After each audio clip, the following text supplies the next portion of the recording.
요즘 유행하는 의료 드라마에 이런 장면이 나온 걸 보았습니다. 어떤 사람이 술을 많이 먹어서 간이 상했습니다. 죽을 지경에 이르렀습니다. 그런데 딸이 간을 이식해 주었습니다. 얼마나 감사해요. 죽을 수밖에 없었는데 딸 덕분에 살은 겁니다. 그럼 어떻게 살아야 됩니까? 술 안 마시고 무리 안 하고 건강관리 잘 해야죠. 그런데 이분이 또 술을 마셔서 다시 간이 망가져서 죽겠다고 병원에 왔습니다. 이번에는 둘째 딸이 간을 내어주었습니다. 수술했습니다. 그런데 두어 해 지나서 다시 병원에 왔어요. 의사가 이게 앉고 노부부가 나란히 앉아 있습니다. 묻습니다. 술 드셨죠? 아닙니다. 의사가 컴퓨터를 보면서 여기 기록에 다 나옵니다. 그러니까 아이고 친구들이 하도 술 먹자 그래가지고요. 아내는 남편 쪽을 쳐다보기도 싫다는 듯 고개를 돌리고 완전히 딴 방향만 바라보고 있습니다. 받은 것은 당연한 것이 아니라 은혜입니다. 세상의 딸들이 다 아버지에게 간을 내어줍니까? 그렇지 않잖아요. 내어주고 싶어도 조건이 안 되면 못 주는 경우가 많습니다. 수술이 잘 되고 후유증 없는 것도 사실은 쉬운 일이 아닙니다. 내가 받은 것은 당연한 일이 아니라 은혜입니다. 딸들이 무슨 조건을 내걸고 내 몸에 중요한 장기를 내어준 것은 아닐 겁니다. 그냥 준 거예요. 아버지니까 소중하니까. 그러면 받은 사람은 어떻게 살아야 됩니까? 잘 살아야죠. 의미 있게 살아야죠. 무엇보다도 내 몸을 소중히 여겨야 됩니다. 아유, 난 대단한 사람 아니야. 살기 싫어. 대충 살다 죽을래. 지금까지는 그렇게 살았는지 몰라도 딸들의 장기를 받은 이상 그렇게 살면 안 됩니다. 그렇다고 이 아버지가 건강해서 열심히 일해서 무슨 사업을 해서 돈을 많이 벌어서 딸들에게 엄청난 걸 안겨줘야 되느냐? 아니죠. 아버지 그 자체로 건강하게 살면, 행복하게 살면 딸들이 기쁠 것입니다. 보람 있을 것입니다. 예수 그리스도께서 우리를 위하여 생명을 내어주셨습니다. 그러면 우리는 어떻게 살아야 합니까? 고린도전서 6장 19절 20절 함께 읽습니다. 너희는 너희 자신의 것이 아니라 값으로 산 것이 되었으니 그런즉 너희 몸으로 하나님께 영광을 돌리라. 하나님께서 우리를 구원해 주실 때 어떤 조건을 따져서 자격이 되어서 구원하신 것이 아닙니다. 전적으로 은혜입니다. 그런데 그 은혜를 받은 사람은 다르게 살 책임이 있습니다. 은혜가 무엇인가? 많은 학자들이 연구했는데요. 이 탁월한 바울 신학자 존 바클레이가 최근에 낸 책에 이런 내용이 나옵니다. God's grace is unconditioned, but not unconditional. 이 미묘한 단어의 차이를 그대로 옮기기는 쉽지 않지만 하나님의 은혜는 아무런 조건 없이 주어지지만 기대가 없는 것은 아니다라고 풀 수 있습니다. 하나님의 은혜는 선물입니다. 이 선물은 조건 없이 자격 없는 이에게 주어지지만 그 선물에 따르는 기대가 있습니다. 이만큼 선물을 받았으니 너도 선물해, 되갚아, 이런 말이 아니에요.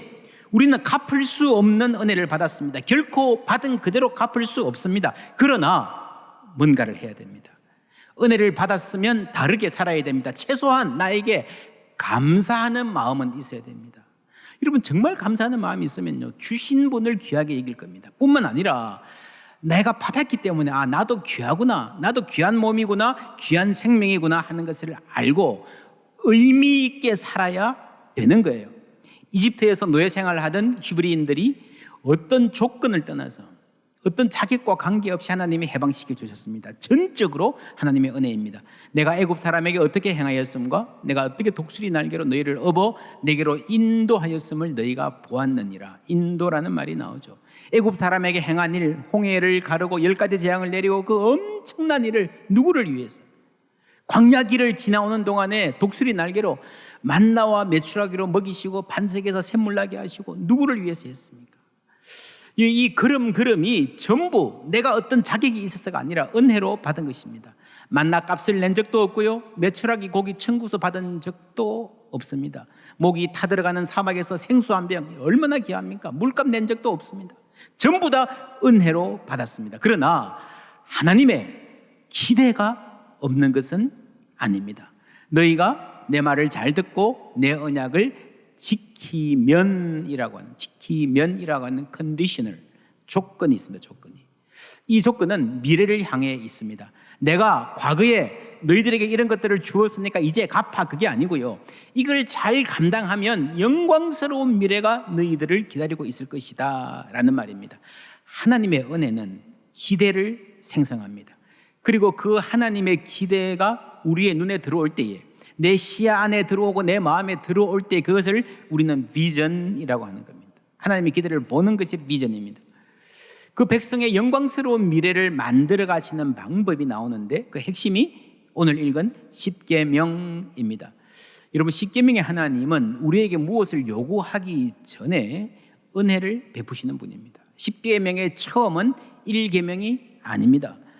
20장 1절에 하나님이 이 모든 말씀으로 말씀하여 이르시되 하고, 첫 계명은요 3절에 나와요. 너는 나 외에는 다른 신들을 내게 두지 말라. 우상을 두지 말라는 말이죠. 근데 그 앞에 2절이 있잖아요. 2절 함께 읽습니다. 나는 너를 애굽 땅 종되었던 집에서 인도하여 낸 내 하나님 여호와니라. 아멘. 먼저 은혜를 베푸신 거예요. 너희들이 이걸 잘 지키면 내가 구원해 줄 게 아니라 먼저 구원하시고 먼저 은혜를 베푸신 겁니다. 그 다음에 계명이 있는 겁니다. 선행 은총이라고 하죠. 나는 너희를 인도하여 낸 부르셨다는 거죠. 불러서 지금도 인도하고 이끌어가고 계십니다. 이것을 소명, 우리의 삶은 하나님이 부르신 삶이다. 그래서 이 소명을 따라 살 때에 진정한 행복이 있다. 지금 온가족 성경학교 주제입니다. 세네카가 그런 말을 했어요. 어느 항구를 향해야 할지 모른다면 어떤 바람도 도움이 되지 않는다. No wind is favorable. 순풍은 없다는 거예요. 여러분, 인생에 순풍이 불기를 바라시잖아요. 그런데 인생에 순풍이 분다는 거는요, 순풍을 안다는 거는요, 어디로 가야 되는지 목적지가 있어야 뭐가 순풍이고 뭐가 역풍인지를 아는 겁니다. 여러분, 그래서 내가 어디로 가야 되는가, 인생의 목적이 무엇인가, 교회가 그것을 가르쳐야 됩니다. 왜 일하고 왜 공부하는가. 우리가 어떻게 공부 잘하지? 공부하는 법을 익히는 것도 좋아요. 그러나 더 중요한 것은요, 왜 공부해야 하는가입니다. 목표가 분명하면 방법은 찾게 돼 있습니다. 그게 사람입니다. 유명한 이야기가 있죠. 세 사람의 석공이 돌을 다듬고 있습니다. 뭐 하십니까? 물었습니다. 한 사람이 돌을 다듬고 있습니다. 다음 사람은 처자식 먹여 살리려고 땀 흘려 일합니다. 세 번째는 다르게 대답합니다. 하나님의 영광을 위하여 성전을 짓고 있습니다. 꼭 성전이 아니어도 좋습니다. 아이들이 공부할 학교를 만들고 있습니다. 가족들을 위해 집을 짓고 있습니다. 사람들이 치료받을 병원을 짓고 있습니다. 마찬가지로 중요합니다. 병원에서 환자를 돌보든 밥을 하든 청소를 하든 다 의미 있고 소중한 일입니다. 차이는 그 의미를 알고 하는 사람과 모르고 하는 사람의 차이입니다. 하버드 대학교의 심리학 교수 앨런 랭어라는 분이 있습니다. 아주 유명한, 한국에도 몇 개 책이 번역된 분입니다. 2008년에 이런 연구를 했어요. 한 호텔에 가서 청소하고 방 정리하는 분들, 메이드라 그러죠. 호텔 메이드를 모아놓고 두 그룹으로 나누었습니다. 한 그룹에게는 가서 한 20-30분 강의를 했어요. 무슨 강의를 하는가 하면, 여러분들이 하시는 이 일이 여러분의 건강에 도움이 많이 됩니다. 침대 시트를 가는 것은 15분에 40칼로리를 소모하고, 청소기, 이 베이큐머를 미는 것은 15분에 50칼로리를 소모합니다. 열심히 하십시오. 알려줬습니다. 그리고 다른 그룹에는 이게 건강에 도움이 되니까 열심히 하십시오라고 말만 던져놓고 다른 설명은 안 했습니다. 그리고 4주 후에 이 두 그룹을 찾아가서 몸에 어떤 변화가 있는지를 조사를 해봤습니다. 놀랍게도 첫 번째 그룹, 청소일이 어떻게 내 몸의 건강에 도움이 되는가를 알려준 사람들은요, 건강 상태가 눈에 띄게 개선이 되었답니다. 그냥 간단하게 교육 몇십 분 받았을 뿐인데, 설명을 듣지 못한 사람들에 비해서 체중, 혈압, 허리와 엉덩이 둘레의 비율, 체질량 지수 등이 감소했다는 겁니다. 놀랍지 않습니까?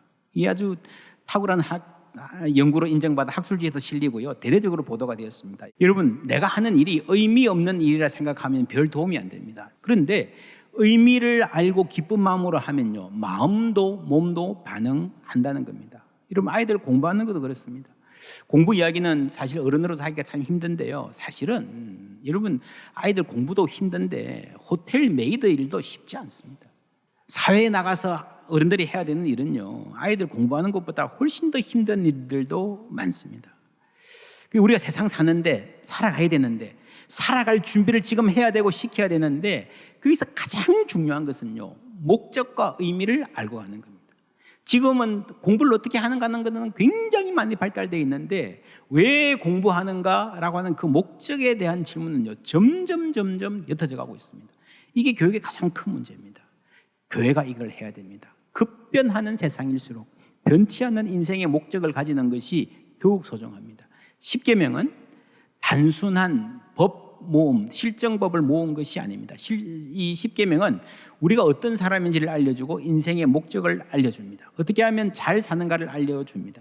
1계명은 다른 신, 우상을 두지 말라는 말이죠. 맨 마지막 10계명은요, 탐내지 말라입니다. 예배에서 시작해서 하나님만 예배하라는 계명에서 시작해서요, 탐내지 말라고 끝납니다. 여러분, 이 탐내지 말라는 계명은 아주 독특한 계명입니다. 왜냐하면 살인하지 말라, 간음하지 말라, 도둑질하지 말라 하는 식의 법은요, 다른 나라 법에도 다 나옵니다. 당시에 고대 세계의 함무라비를 비롯한 굉장히 많은 법전들이 있는데요, 다 비슷비슷해요. 어느 나라가 살인하지 말라 이런 계명이 없겠어요, 그죠? 그런데 어디를 찾아봐도 탐내지 말라는 말은 없어요. 지금 우리나라 법도 그렇잖아요. 여러분, 법은요, 인간의 행동을 규정하는 거예요.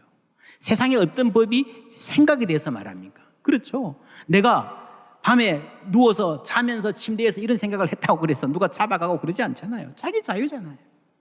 근데 하나님은 생각에 대해서 아주 중요하게 말합니다. 무슨 말인가 하면 이 십계명은 단순한 행동을 규제하기 위한 법이 아니라는 거예요. 내가 누구인지를 알려주고 인생의 의미와 목적이 무엇인지를 보여주는 말씀이라는 겁니다. 너희들은 내 백성이다, 너희들에게는 영광스러운 사명이 있다라고 말씀하세요. 그런데 여러분, 평생 노예로 살던 사람이, 노예 취급 당하고 살던 사람들이 이 말을 듣고 마음에 새기기가 쉬웠을까요?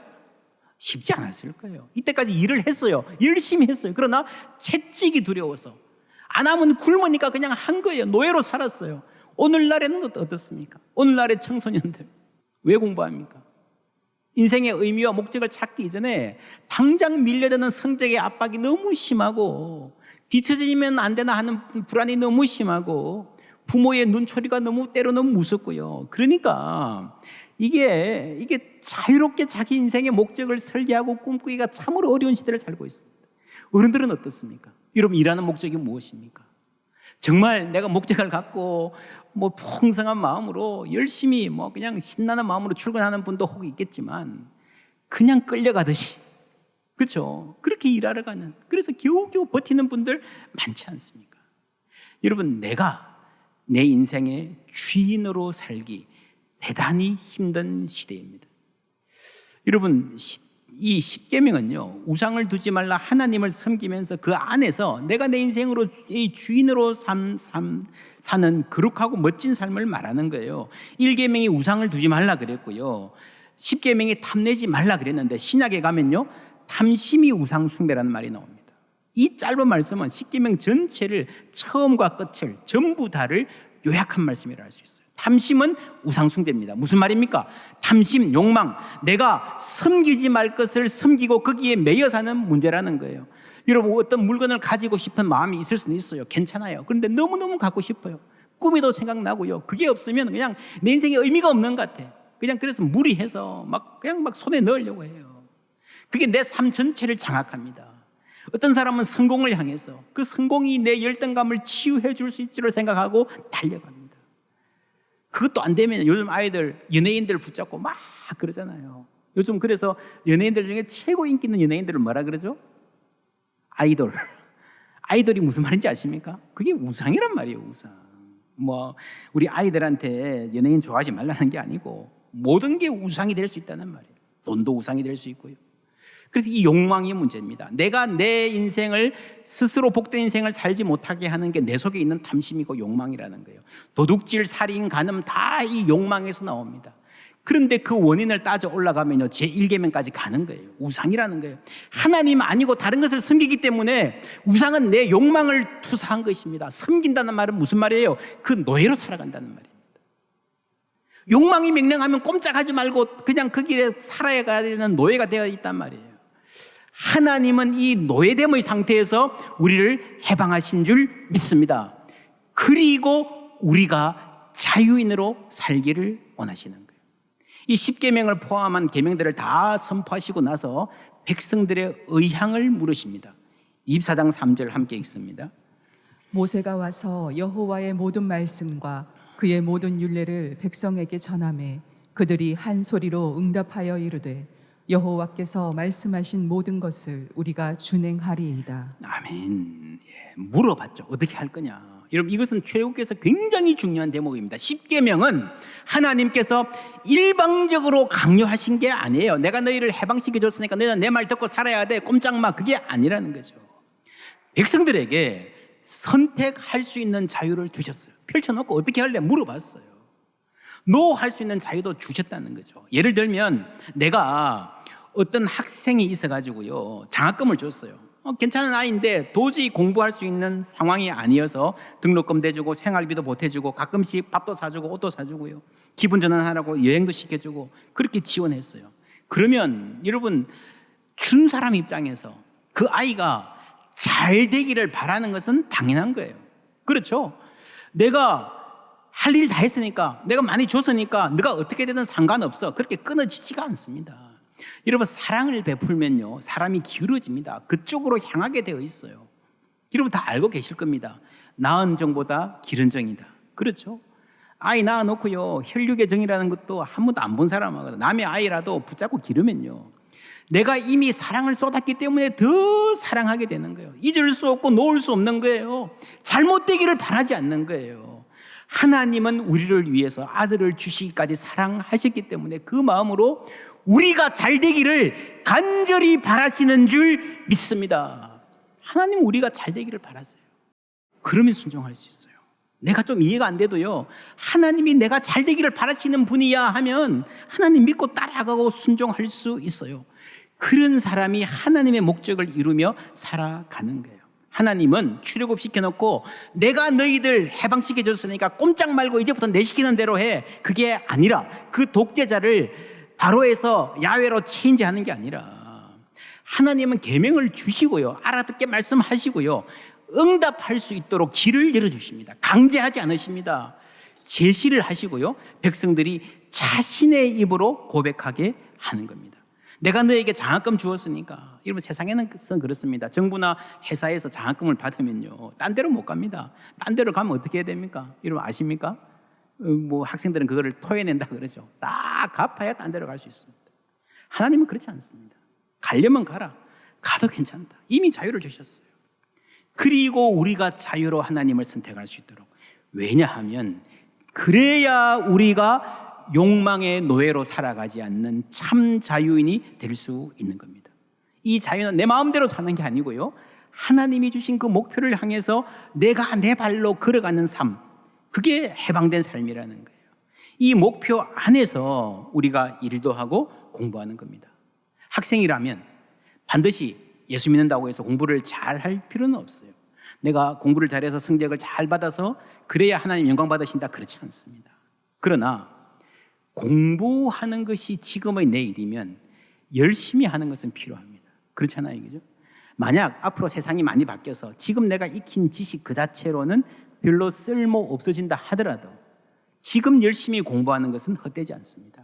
여러분, 청소년 때 열심히 공부하는 것은요, 정신의 근육을 만드는 것과 같습니다. 시대가 바뀌어서 새로운 것을 배워야 할 시대가 온다 하더라도 여러분, 지금 형성한 근육으로 그때를 살아가는 거예요. 또 하나 중요한 것은 창의성입니다. 2018년에 한국을 이끌어갈 미래 리더라고 생각되는 100인에게 설문조사를 해봤습니다. 미래 세대에 뭐가 가장 중요한가? 가장 중요한 것 두 개가 창의성과 인성이에요. 학교 성적보다 이게 더 중요할 거다. 그리고 융합, 복합 능력, 그리고 협업, 다른 사람과 함께 일하는 능력, 커뮤니케이션 능력, 그리고 유연성입니다. 사고가 경직되어 있지 않고 새로운 것을 받아들일 수 있는, 남의 의견을 들을 수 있는 유연성이죠. 창의성이 가장 중요한데요, 여러분, 창의성이라는 데 대해서 오해가 있습니다. 아무도 생각하지 못한 기발한 것, 아이디어를 짠 하고 가져내 오는 게 창의성이다. 그렇지 않습니다. 여러분, 그러다가 망할 수 있습니다. 사업도 뭐 기발하려고 그러다가 망한 사람 얼마나 많아요. 여러분, 성경에서는요, 해 아래 새 것이 없다고 했습니다. 무로부터의 창조, 완전한 새로움은요, 하나님께만 있는 거예요. 우리가 창조적이라고 하는 거는요, 조금 다른 거예요. 조금 다르면 그게 창조적인 거예요. 이 창의성은 기존의 것들을 새로운 방식으로 연결할 때 생깁니다. 창의성은 기존의 것들을 새로운 방식으로 연결할 때 생긴다. 누가 한 말인지 아십니까? 예, 이 사람 스티브 잡스가 한 말입니다. 스티브 잡스는 대학을 졸업 못했습니다. 입양됐었는데 입양 부모가 너무 가난해가지고요, 나를 대학을 보내줬는데 가만히 보니까 내가 대학 졸업하기까지 그냥 뭉개고 있으면 우리 부모님 삶이 거들나겠다. 그래서 한 학기만 다니고 자퇴합니다. 근데 그때 한 학기 다닐 때에 청강한 과목 중에 캘리그라피, 이 글씨체를 연구하는 과목이 있었대요. 수십 년이 지나서 아이폰을 만들 때 이 캘리그라피 과목에서 들었던 것들이 굉장히 도움이 되었다라고 말합니다. 여러분, 창의성은 연결해서 옵니다. 이 글씨체를, 특별히 옛날 글씨체를요 연구한 이거하고 이 전자기기 만드는 게 연결될 줄 누가 알았겠습니까? 이게 다른 분야 같은데 연결을 해보니까 희한하게 새로운 게 생기는 거예요. 의미 있는 게 생기는 거예요. 성경에도 이런 이야기가 많습니다. 다윗은 이스라엘 역사에 출중한 장군이고 군사 전략가였습니다. 군사 훈련을 어떻게 받았을까요? 골리앗 앞에 나설 때에 물맷돌 던지는 실력 어디서 익혔습니까? 목동으로서 일했잖아요. 목동으로 자신이 맡은 일을 열심히 감당하는 이거하고 전사로서 나라를 구하는 일이 연결될 줄 누가 알았습니까? 여러분, 내가 맡은 작은 일을 성실히 감당하는 사람에게 생기는 근력과 지혜가 있습니다. 하나님이 그걸 사용하시는 거예요. 그게 우리가 살아있는 삶입니다. 모세도 그렇습니다. 이집트의 왕자로 40년을 살았잖아요. 무슨 교육을 받았을 것 같습니까? 왕실의 교육을 받았죠. 그러다가 순간의 실수로 쫓겨나가지고 저 광야에 가서 무려 40년을 목동으로 살았습니다. 얼마나 힘들었을까요? 뭐가 힘들어? 그냥 살면 되지. 여러분, 인생에 정말 힘든 것 중에 하나는 지겨운 거예요. 지겨운 거. 그렇죠? 지겨운 거는요, 변화가 없어서 지겹기도 하지만 이게 무슨 의미가 있나 해서 지겨운 거예요. 그 지겨운 시간을 40, 80세까지 보냈어요. 내가 잃을 거면 그때 왜 공부했나? 그 어려운 공부한 시간이 아마 아까웠을 거예요. 그냥 이렇게 목동으로 살다가 초야에 묻혀 죽을 텐데 했을 거예요. 그런데 80세에 하나님이 부르시고요, 수백만 민족을 앞장서서 이끌어야 하는 지도자가 되었어요. 나는 못합니다. 어떻게 제가 이 엄청난 목사로서 나를 보면 당연히 못하죠. 근데 해보니까 돼요. 물론 순간순간 하나님이 지혜를 주셨겠지만 저는 그렇게 생각합니다. 이집트에서 그 엄청난 제국이 어떻게 움직여가는가를 보고 듣고 배운 경험들이 작용을 했을 거예요. 그렇죠? 하나님은 사람을 사용하시지만 그 사람을 준비시킵니다. 준비된 사람을 사용하시는 거예요. 옛날에 다 공부했잖아. 그제서야 의미를 알게 되는 겁니다. 아, 하나님이 그 옛날에 나를 준비시키는 것이 오늘 이렇게 쓰임 받는구나. 하나님은 연결시키는, 그래서 우리가 창조적이 될 수 있도록 만들어 주시는 분입니다. 이것은 우리 모두에게 마찬가지입니다. 우리가 살아온 모든 인생길, 보고 듣고 배우고 경험한 모든 것들 하나님이 사용하실 수 있음을 믿습니다. 이제 우리 모든 교우가 하나님이 나를 부르신 그 소명 앞에서 진지해졌으면 좋겠습니다. 인생이 얼마나 남았다고 생각하든 하나님, 저를 어떻게 사용하시기를 원하십니까? 기도하고 찾아가는, 그래서 소명으로 사는 확실한 행복 다 누리시는 우리 성도님들 되시기를 주님의 이름으로 축원합니다.